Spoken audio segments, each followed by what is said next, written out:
And we're delighted and privileged to have with us in the studio Catherine Louise Geach, who is from England and born and raised in England and is joining us today from Rome. Catherine, it's a real pleasure and an honor to have you here. Thank you, Steve. Thank you so much for having me. We're going to end our interview with talking about the piece that you performed at Weill Recital Hall at Carnegie Hall.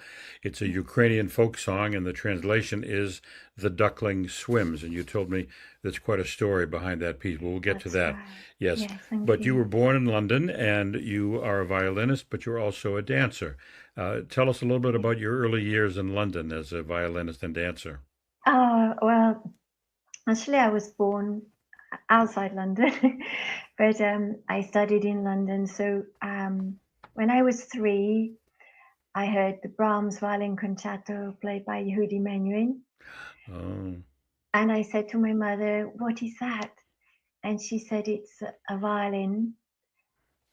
And I said, "I must learn it." And my mother was an artist. She was a painter and a sculptress. So she understood.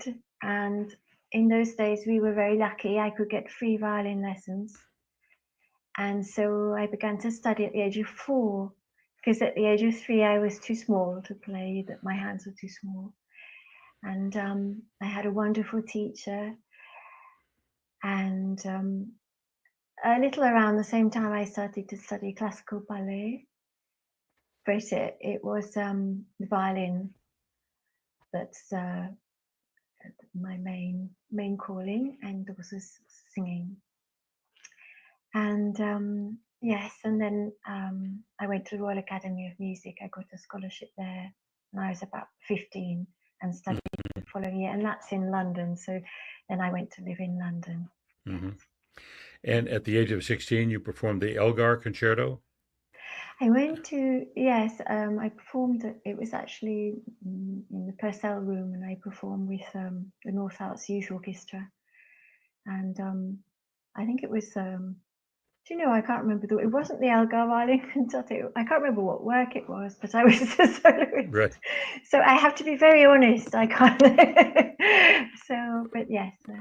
But I believe as still a teenager, you performed the Sibelius Concerto too. I did, yes. I performed the Sibelius, and I was lucky. I had a master class with Zachar Bron from the Moscow Conservatory for the Sibelius Violin Concerto. I So said yes. yes, And you also studied singing in Italy as a yes, Coloratura, specializing in early music. that's right. Yes, and I love.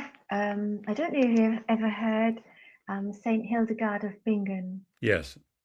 I love singing her work, and um, in fact, I made an album in 2021, I think it was, for BAM Records, Hmm. and I sang 3 of her sacred works, which are, well, she was a remarkable woman, but in her words, sacred words are poems, and it takes one's soul and out of the earth, So Hmm.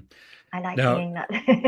okay, Catherine, in 1990, your career and your life took a rather unusual turn when you went to Cambodia during the Civil War to compile a report on the human rights violations of the Khmer Rouge.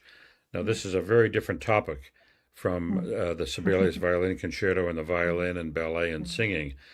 How did this come about that you found yourself in Cambodia doing a research paper about this horrible Yes. time? Um, One can say that I didn't have a normal life. I didn't have a television when I was a little girl. I read newspapers, and then my mother got very ill. She was a single mother, and I took care of her for nearly 7 years. And so life was very different. And in 1989, the Vietnamese who occupy Cambodia said that they considered withdrawing. And the memory of the Khmer Rouge came back, because I remembered 1979. I was only 7, and I remembered the piles of skulls. And I began to do research, and I found that the British government under Margaret Thatcher in that time were actually supporting the Khmer Rouge on the Thai-Cambodian border, and that the international community was seating the Khmer Rouge in the United Nations under the name Democratic Kampuchea Party. And one of the motives that Margaret Thatcher gave for helping the Khmer Rouge, she said they were nice now. And I wanted to prove that they were still terrorizing the population. And so I saved up my money from my grant and I ate 1 meal a day. And I never been on a plane before, but I took my savings and I got a passport and I went. It was very difficult to get into Cambodia. There was no Cambodian consulate. It was a communist country. It was closed. And so I managed to persuade the Vietnamese embassy to give me a visa. And I flew from Thailand to Vietnam. And there, the Cambodian consulate, I took my violin into the consulate and I said, I would like to play music for peace, violin for peace. And I didn't say what I really wanted to do, which was seen as political.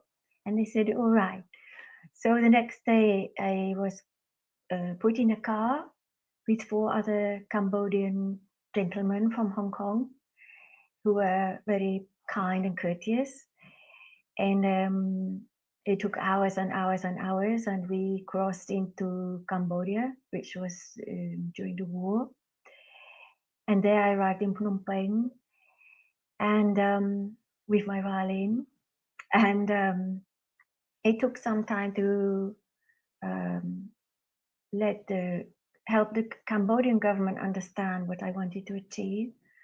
But once they understood, they gave me permission. They gave special written permission because people were not allowed foreigners were not allowed into areas of fighting.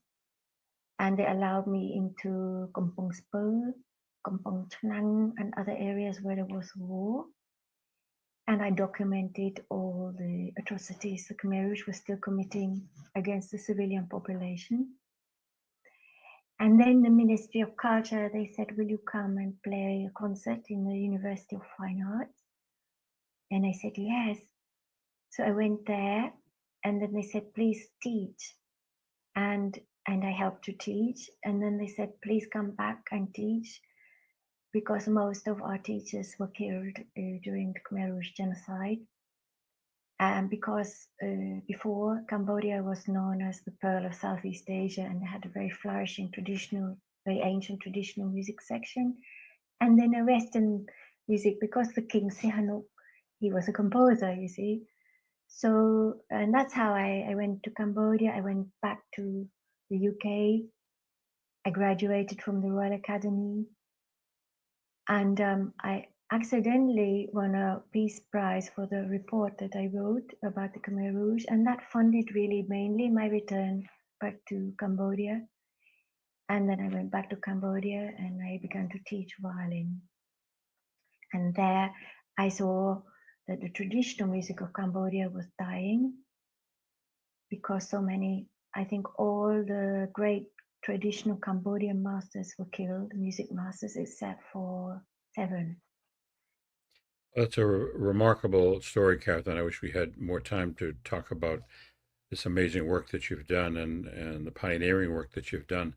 You've taken your music to there and performed there, but you've also done this amazing research. And I wish we had time to talk about your work in Sarajevo, but we're going to move on because the composition that you played for the program is a Ukrainian folk song by Stephen Melillo, if I'm pronouncing it right. Stephen Melillo, yes. Melillo. If you could tell us just a little bit about it. I won't try to pronounce the Ukrainian, but it translates as "The Duckling Swims." And if you could tell us a bit about why you chose this Ukrainian folk song for your performance. Okay. So in 2022, my Ukrainian friend Halina, she sent me this piece, and I transcribed it, and I recorded it on my knees on the violin as prayer. And I sent it to my friend, the American composer Stephen Melillo. and he heard within this music what it was, and so he composed the orchestra around it and then made that into a recording. And this recording went all around Ukraine on the first Sunday after the Russian invasion. And the title, Pleokatsa Potasnia, Little Duckling Swimming, signifies that a young soldier is dying on the front line, far from home, and he calls for his mother. And far away, his mother can feel him dying. And he says to her, "Mother, don't chide me. I'm dying on a land far away, and strangers will bury me." And his mother says, "How can I chide you, my son, because you lay across my heart?" And the composer, Stephen Melillo, he understood all that because he has worked very extensively with composing music for prisoners of war in Batan and Corregidor. And he is very devoted to them. And so he understood very profoundly the meaning. And so we put this, he composed this. And I said, when I did the audition for Carnegie, I did Tchaikovsky Violin Concerto and Beethoven Violin Concerto. But I said I would like to bring Stephen Melillo's work to Carnegie and to bring this piece, which really talks about the true tragedy of war, what war really is. And so that is the story behind it. Well, Catherine Louise Geach, thank you for joining us from Rome.